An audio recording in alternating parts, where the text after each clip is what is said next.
And that's like the basic standard, hey, my dog doesn't pay attention to me, and or my dog has some fearful confidence issues. If you have a dog that has fearful or confidence issues, that's the exercise you want to do. Hello everybody, and welcome back to the coolest dog training channel right here on YouTube. I'm Tom Davis, America's Canine Educator. If you're new here, hello, welcome to my channel. If you've been here for a while, thank you so much for joining me. Now today we have a very common case that we see all the time here at the facility.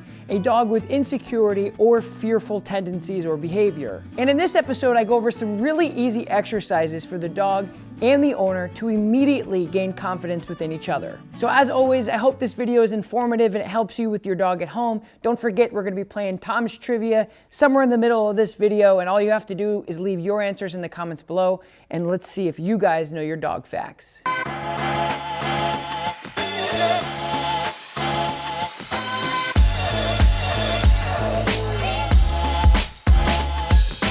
Because basically what I like to do is your obedience is going to be your communication. So if your communication is not clear or there at all, like if you're like, hey buddy, heel, and he goes whoop, and he goes sit, and he's like, what? That's where we'll start. But I mean, if he's good with that stuff, then I know I can gauge where we're at. So why don't you just do like basic obedience with him? I just want to see like where your relationship is with him. I just got off the phone with the lady from Australia. If you're having behavioral problems, but you can't communicate, you know, it's like having a relationship with somebody on any level, boss, significant other, brother, sister, whatever, and you're mad at each other, but you can't talk to each other. Like we speak two different languages, and like it's so frustrating.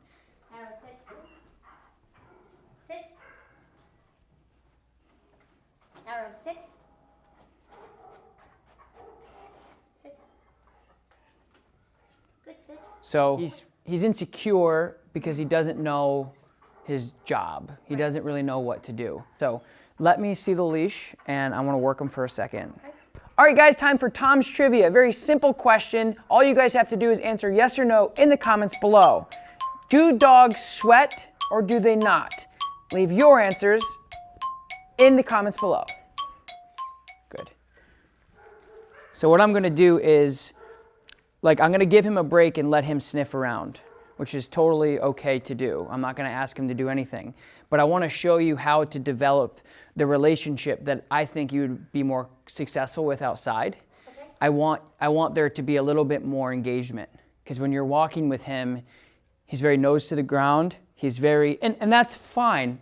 And that's the thing too, is like when I say that, like a dog, him, anybody's dog is doing these types of things, that's fine. But I also want you to be able to like switch gears and say like, pay attention to me. Because if he gets into an environment where he's like, oh crap, I'm really nervous, that's where he'll make a mistake. Yep. And you need to be able to say like, okay, this is what we're gonna do.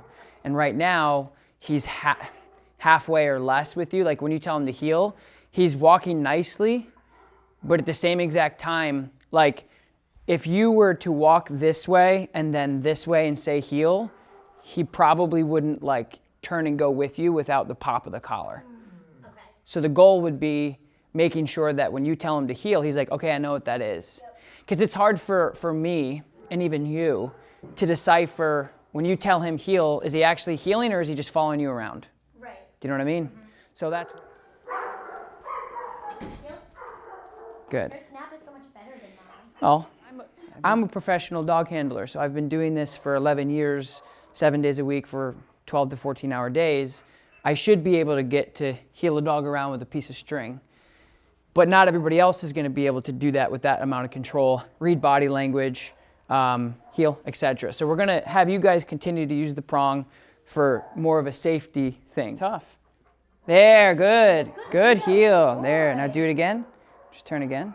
Good heel. And that's like the basic standard, hey, my dog doesn't pay attention to me, and or my dog has some fearful confidence issues. If you have a dog that has fearful or confidence issues, that's the exercise you want to do. Hey, pay attention to me, pay attention, pay attention, pay attention. Okay, yeah, now I'm focused on you and we're moving together, and that's what you want to do. Yeah. So I want you to do that again, but let me see him for 1 second. When he gets to when he gets to the point where there was a couple times where you went out and he like, I don't know if he's gonna do it for me, but he bounced like 2 extra steps. yeah. So when he was like there, that's where you pop him. You don't want to be here and then pull, Yep. because it doesn't correct him. Okay. The prong collar it doesn't correct unless you pop it. Yep. And it's all of those pressure points coming up at once to say, hey, pay attention. So if he pulls on, like he could literally pull on it like this. He's pulling on it right now. Doesn't do anything. Doesn't affect him. Doesn't consequence him. Doesn't have any correction with him. He's pulling on it right now, and it doesn't. It's the pop that matters. Okay. And those prong collars come up in sync, and they go, hey. And he goes, oh, wait. And you go, heel. And he goes, what the hell's heel? And then over 5 minutes, he's like, oh, this is heel. So make sure that like if he's there, you give him more of that like pop. Okay. Because he'll just keep pulling like he is now. Pulling it, giving So what I do is I have a 4-foot leash. Always like a leather 4-foot leash. I put it here like this, okay? And then I'll just say the dog's name, and then I'll say heel. Arrow, heel. I'll move forward and I'll turn, heel. And then that quick pop. Now watch, heel, good. Now I'll do the same thing in the same location. Heel, good. You see? Heel, good. And now it's over. So I've taught him that when I turn, he's got to like really follow me. Heel. And that quick correction that you just saw, like, again, the prong collar is just intended to get the dog's attention faster. It's like if we had a horse and we didn't have head halties and things like that to get the horse, be able to put pressure on the horse where they want to escape it, it would be a nightmare. I mean, imagine putting something on a dog and not being able to say like, I don't want you to move forward, or being on the back of a horse riding up a mountain, falling off, breaking your face open, or killing yourself. Like if you can't put pressure on an animal to help dictate their behavior, it's going to be extremely hard for you to teach them new things once they've already gone past the learning stages, right? And so that's what, like when we use tools, so many people don't understand that. They think that we're taking 10-week-old puppies and whatever, putting tools on them and teaching things. No. We're using tools to help break down behaviors that are pre-existing that are causing your life turmoil, or causing him potentially, to be put in a shelter or something because he's not listening.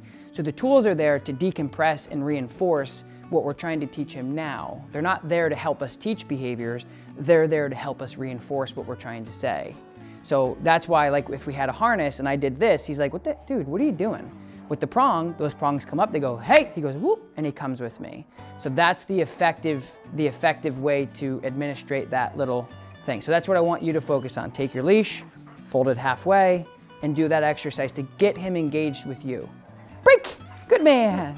Thank you guys so much for joining me here today. If you haven't yet, don't forget, like, subscribe to my channel, leave a comment below, let me know what you guys thought of this video, and I will talk to you next time. Peace.